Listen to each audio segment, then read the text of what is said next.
Une seule réponse positive va débloquer toute la situation. L'échec, c'est de ne pas capitaliser sur les raisons du refus. Parfois, de simples petits ajustements peuvent faire une grande différence. Gardez toujours une attitude positive. Votre énergie et votre motivation vont influencer favorablement les personnes que vous allez rencontrer. Il est donc essentiel de bien préparer votre dossier pour mettre toutes les chances de votre côté. Hello tout le monde, moi c'est Julien, investisseur immobilier passionné depuis plus de 15 ans, marchand de biens, directeur d'une entreprise générale du bâtiment et directeur d'une agence immobilière et même fondateur de l'école des investisseurs. Alors si vous avez un projet immobilier en tête et que vous souhaitez maximiser vos chances d'obtenir un financement auprès des banques, vous êtes au bon endroit puisqu'on va parler dans cette vidéo d'investissement immobilier concret, d'immobilier pour de vrai et voir surtout comment vous aider à obtenir un prêt immobilier, notamment avec des banques de plus en plus exigeantes sur le marché. Aujourd'hui, je vais vous partager 11 astuces incontournables pour optimiser vos chances de financer votre achat immobilier. Ces conseils sont le fruit de mon expérience personnelle et de nombreux projets que j'ai pu accompagner au travers de l'école des investisseurs. Alors que vous soyez primo-accédant, investisseur immobilier, débutant ou confirmé, ces astuces vous aideront à présenter un dossier solide et convaincant. Installez-vous confortablement et prenez de quoi noter, c'est parti. Premièrement, vous allez devoir soigner votre dossier. C'est sans doute l'astuce la plus logique et la plus importante, mais croyez-moi, elle est très souvent négligée. Les banques vont accorder une grande importance à votre situation d'emprunteur. C'est-à-dire votre profil doit être sain et rassurant. Si vous êtes en CDI, c'est un atout majeur car les banques apprécient la sécurité que procure un emploi stable. Si vous êtes fonctionnaire, libéral, c'est aussi très bien. Si vous êtes entrepreneur avec du coup des revenus stables, c'est bien aussi. En CDD, indépendant ou un intérimaire, il sera recommandé d'avoir plusieurs années d'expérience pour justifier de plusieurs années d'activité et de revenus constants. Évitez les découvertes bancaires. Les relevés de compte sont scrutés par les banques et les découvertes répétées peuvent être perçues comme un signe de mauvaise gestion financière. Travaillez à maintenir vos comptes en positif sur les derniers mois précédant votre demande de prêt. Épargnez régulièrement et le plus possible. Une capacité d'épargne régulière va démontrer votre discipline financière. Même une petite épargne mensuelle sera un signe positif pour la banque. Montrez donc que vous savez gérer votre budget et que vous avez une marge de sécurité. Remboursez vos crédits. Si vous avez des crédits conso, des crédits revolving ou des crédits pour les voitures, il sera préférable de les solder avant de faire une demande de prêt immobilier. Votre taux d'endettement en sera beaucoup plus allégé et votre dossier sera plus positif. Si vous avez des prêts immobiliers, mais que ceux-ci sont faits intelligemment, c'est-à-dire que 70% des revenus, des loyers, vont équilibrer 100% de la mensualité, vous pouvez les garder. Sinon, vous avez tout intérêt là aussi à les solder, à revendre, même à perte. Dans certains cas, il vaut mieux être capable de se couper la main que de perdre le bras. Deuxième astuce, vous allez devoir vous constituer un apport personnel de sécurité. Parce qu'en vrai, bien que certaines banques financent encore à 100%, voire à 110%, donc incluant les frais de notaire, les travaux et même le mobilier, l'usage de demander un apport est de plus en plus fréquent. Un apport personnel va montrer à la banque que vous êtes engagé dans votre projet et que vous êtes prêt à partager les risques. Cela va rassurer le prêteur sur votre capacité à épargner et sur votre sérieux. Idéalement, cet apport doit être minime, couvrant les frais d'agence ou les frais de notaire, peut-être même un petit peu moins. La moyenne, aujourd'hui, est quand même de 10% du montant total. Plus votre apport sera élevé, meilleures seront vos chances de pouvoir négocier les meilleures conditions de financement, comme un taux plus bas, une durée plus longue, un différé plus long. En réalité, je pense réellement que 10% d'apport dans chacun des projets va être un bon moyen pour placer votre argent. Parce que si vous placez par exemple 20 000 euros sur un projet qui rapporte 10% par an, ça fait un rendement qui est extraordinaire, qui ne sera pas trouvé sur aucune autre plateforme. Parce qu'avec ces 20 000 euros d'apport, vous allez potentiellement lever 200 000 euros. Donc les 10%, ils ne vont pas être uniquement sur les 20 000 euros, mais sur les 200 000 euros. Donc, quand on fait les calculs, en réalité, cet argent, il est bien investi, il est bien placé. Maintenant, pour constituer votre apport, il faut épargner régulièrement des petites sommes ou mettre chaque mois les sommes que vous pouvez de côté pour vous constituer un apport significatif. Utilisez les aides disponibles comme les prêts à taux zéro, les aides de la famille ou les donations. Si vous possédez déjà un bien immobilier ou si vous avez des placements financiers, c'est peut-être le moment de les solder, d'arbitrer et de récupérer de la trésorerie. Si vous avez du mal à vous constituer un apport, ne vous découragez pas. Commencez par épargner petit. Montrez à la banque que vous êtes sérieux et que vous avez mine de rien une bonne capacité d'épargne. Même modeste, cela sera favorable à votre financement. On verra un peu plus loin dans cette vidéo comment passer outre les critères de ces banques classiques, alors restez bien jusqu'à la fin. Troisième clé, on va voir comment optimiser votre taux d'endettement. Ça, c'est la troisième astuce qui va consister à maîtriser comme le lait sur le feu votre taux d'endettement. Le taux d'endettement, c'est le rapport entre vos charges financières et vos revenus. Les banques considèrent généralement qu'il ne doit pas dépasser 35%. Pour calculer donc ce taux d'endettement, additionnez toutes vos charges financières mensuelles, y compris les mensualités de crédit en cours et la future mensualité du crédit. Puis, divisez ce total par vos revenus nets mensuels, incluant du coup les revenus locatifs actuels et ceux du futur projet. Multipliez le résultat par 100 pour obtenir un pourcentage. Pour optimiser votre taux d'endettement, vous aurez juste à rembourser les crédits en cours avant de solliciter un prix immobilier. Vous pourrez baisser les charges ou augmenter les revenus de façon à travailler à ce taux d'endettement. Vous pouvez même envisager de faire du rachat de crédit, encore une fois, pour alléger les mensualités. Si vous pouvez, réfléchissez comment, pendant quelques mois, faire plus d'efforts sur vos charges ou comment booster votre activité par un travail secondaire, histoire de quelques semaines, quelques mois, pour prétendre à plus de revenus et donc limiter ce taux d'endettement. Les banques vont regarder ce taux de très près parce qu'elles vont considérer que vous devez être en sécurité par rapport à votre endettement en France. Une petite anecdote, une petite astuce si vous voulez passer sur le sujet, ça va être les banques de détail qui, du coup, sont assujetties au HESF, Haut Conseil de stabilité financière. Il suffit peut-être de voir le problème sous un autre angle.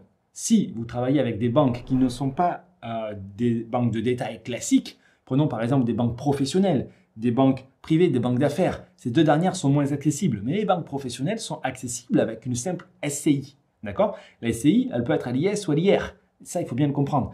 Et derrière, ça vous donne des possibilités d'investissement par des règles qui ne sont pas assujetties aux 35% d'endettement. Ces banques ou ces propositions commerciales ne seront pas assujetties au HESF. Il y a donc toujours un moyen pour passer outre les 35% d'endettement. Quatrième astuce, il va falloir vous constituer un dossier solide et complet. Ça veut dire quoi? Ça veut dire que le dossier doit être parfaitement préparé, anticipé, de façon non seulement à faciliter le travail du banquier et de montrer votre sérieux. Vous allez évidemment rassembler tous les documents, pièces d'identité, justificatifs de revenus, bulletin de salaire sur les 3 derniers mois, relevé de compte, titre de propriété, avis d'imposition, baux, charges crédit si vous en avez déjà. Mais au-delà de ce dossier, vous allez aussi devoir justifier évidemment la ville dans laquelle vous allez investir, sa qualité, sa valeur intrinsèque, l'inflation que ça prend. Mais aussi le projet. Pourquoi est-ce qu'il est sous le prix du marché? Combien est-ce que de rendement et de rentabilité et de taux de rendement interne et de valeur nette comptable vous allez avoir à quel moment? Ok, vous devez maîtriser tous ces éléments pour rassurer le banquier et lui laisser sur le bureau un dossier parfait dans la forme et dans le fond. De cette manière, vous aurez un véritable dossier de financement comme un professionnel qui veut chercher à financer un outillage pour son entreprise. Préparez une synthèse avec les points forts de votre projet, les points forts de votre dossier à vous personnel. De cette manière, vous serez beaucoup plus amène à défendre votre projet devant des banquiers. Un dossier bien présenté et bien monté, présenté aux bonnes banques et de la bonne manière, vous assurera un gage de succès, surtout si vous travaillez avec les bonnes banques. Donc, n'hésitez pas à vous faire accompagner sur cette partie-là. Il y a des banques de détail classiques, il y a d'autres banques auxquelles les investisseurs débutants n'ont pas accès. Pour ça, vous pouvez aller directement sur le site investpreneur.com, vous réserver un rendez-vous et on se fera un véritable plaisir que de vous aider et vous accompagner sur ce sujet. 5e astuce, vous allez devoir soigner la relation que vous entretenez avec votre banque. La confiance va être un élément clé dans l'octroi de votre crédit. Donc, vous allez être transparent sur votre situation financière sans cacher aucune information parce que sinon la banque finira par le découvrir et ça peut vous coûter très cher, d'accord? Mais en étant totalement transparent, vous allez non seulement jouer carte sur table et tisser une relation gagnant-gagnant. Vous allez dire, vous, qu'est-ce que vous cherchez à faire? Avoir un crédit avec le minimum d'apport, avec une durée la plus longue, avec le différé le plus long, mais que De l'autre côté, vous êtes prêt à lâcher sur le taux, vous êtes prêt à lâcher sur des services paradoxalement, sur les crédits, sur les cartes de crédit, sur les assurances, sur la voiture, pour jouer le jeu, prendre une assurance vie, prendre peut-être une alarme pour chez vous, pour ce bien, même si quelques mois plus tard, vous l'arrêterez. Ça va développer à la relation de confiance et ça vous permettra donc de tisser une relation gagnant-gagnant. Et c'est quand les deux parties vont gagner que la relation va avoir du long terme et qui vont se créer des opportunités pour vous. Vos rendez-vous doivent donc être totalement préparés et anticipés. Donc non seulement vous devez arriver à l'heure, mais vous savez exactement ce que vous devez négocier et ce que vous pouvez lâcher pour créer cette relation gagnant-gagnant avec votre banquier. La sixième astuce, et je l'avais un peu sous-entendu au début de cette vidéo, est donc de comparer les offres bancaires. Parce que toutes les banques ne proposent pas les mêmes conditions. Il est donc judicieux, à mon sens, de mettre les établissements en concurrence. Non seulement vous allez contacter plusieurs banques de détail, mais aussi plusieurs banques professionnelles et vous allez analyser les propositions dans les détails. Cela vous permettra d'avoir accès aux meilleurs taux d'intérêt, à la proposition avec les frais de dossier les plus bas, les conditions d'assurance les plus avantageuses, la durée la plus longue, le minimum d'apport. Voilà, si nécessaire, vous pouvez éventuellement utiliser un courtier spécialisé dans les investissements immobiliers locatifs si votre dossier est relativement favorable. Si votre dossier est compliqué, ce sera vous qui pourrez défendre du mieux que possible votre projet. Mais n'oubliez pas, dans tous les cas, de toujours négocier tous les paramètres de l'offre, la durée. Allez voir les banques qui vous proposent une durée inférieure à la meilleure proposition que vous avez et vous renégociez la durée. Et vous faites pareil avec l'apport et vous faites pareil avec le différé. Ce sont les trois conditions les plus importantes que vous ne devez absolument pas oublier ou laisser de côté. Ensuite, vous pouvez regarder le coût total du crédit, incluant les assurances, les frais annexes, les pénalités en cas de remboursement anticipé. Ne vous focalisez pas uniquement sur le taux d'intérêt. Il va falloir voir la chose d'une manière beaucoup plus large, de façon à voir la rentabilité du projet et du crédit dans son ensemble. J'ai d'ailleurs fait d'autres vidéos sur le sujet pour vous montrer comment est-ce qu'on présente un projet à une banque. Elle est disponible sur cette chaîne. Je vous la mettrai à la fin de cette vidéo en vidéo de suggestion. Donc n'hésitez pas à attendre jusqu'à la fin de la vidéo pour aller voir cette simulation et à vous abonner à cette chaîne pour ne pas manquer les futures vidéos qui parleront elles aussi de financement et de fiscalité. Une fois que vous aurez pris le temps de comparer toutes ces offres, normalement, vous allez avoir un ou deux gagnants. Vous pourrez ensuite les négocier, les choisir en toute connaissance de cause et de tranquillité d'esprit. La septième astuce va donc être d'optimiser l'assurance emprunteur. Parce que l'assurance représente une part significative du coût total du crédit. Il faut savoir qu'aujourd'hui, vous n'êtes pas obligé de prendre l'assurance de la banque. Néanmoins, ça va vous permettre de tisser cette relation gagnant-gagnant. La loi Lagarde vous permettra plus tard, si vous le souhaitez, de changer d'assureur. Vous n'êtes pas obligé d'accepter toutes les assurances qui sont proposées systématiquement par la banque. Il y a des assurances en cas de décès, en cas d'invalidité. Considérant que c'est le locataire qui va venir rembourser le crédit à votre place via le paiement des loyers, peut-être que l'assurance décès n'est pas une garantie nécessaire. Vous allez devoir trouver ce qui vous correspond le mieux par rapport à votre profil et à vos besoins. Et dans tous les cas, ça aussi, vous pouvez le négocier. Si vous exercez une profession à faible risque, vous allez certainement obtenir de meilleures conditions que si effectivement vous avez une profession telle que pompier ou policier, qui est un métier plus à risque, même si vous êtes fonctionnaire. Personnellement, j'ai jamais changé d'assurance. J'ai toujours joué carte sur table avec les banques, même si je sais que je paie un petit peu plus cher et que je pourrais gagner quelques dizaines d'euros en changeant de délégation d'assurance. À mon sens, on peut gagner sur ça, mais si vous voyez à long terme, ça sera plus défavorable qu'autre chose. Huitième astuce, mettre en avant les points forts de votre projet. Vous allez devoir montrer à la banque que votre investissement est solide et rentable, qui correspond au prix du marché, qui sera loué toute l'année et qui est dans un secteur qui va prendre de la valeur. Présentez le bien en détail, expliquez pourquoi il est bien situé. Sa proximité avec les transports, les écoles, les commerces sont autant d'atouts que vous devez mettre sur la table, tels que la superficie, la luminosité, le potentiel de valorisation, le type de travaux que vous allez faire, le rendu que vous allez atteindre. Vous devez montrer la rentabilité du projet en termes de cash flow, en termes de plus-value, en termes de capital qui va se rembourser. Vous devez avoir des attestations de valeur vénale, des attestations de valeur locative, encore une fois, pour sécuriser le banquier. Y montrer que vous serez rentable, même après avoir déduit toutes les charges, telles que la taxe foncière, l'assurance, que vous avez anticipé tous les risques et que vous avez des solutions pour un plan A, un plan B, un plan C, au cas où votre projet doit s'adapter au cours des 10 prochaines années. Vous devez y montrer que vous avez anticipé la fiscalité, que vous savez exactement sur quel régime vous allez vous porter. Bref, vous devez en savoir plus que lui et il doit apprendre des choses grâce à vous. Il doit se dire « Waouh, j'ai jamais vu un investissement aussi rentable et un projet aussi bien monté ».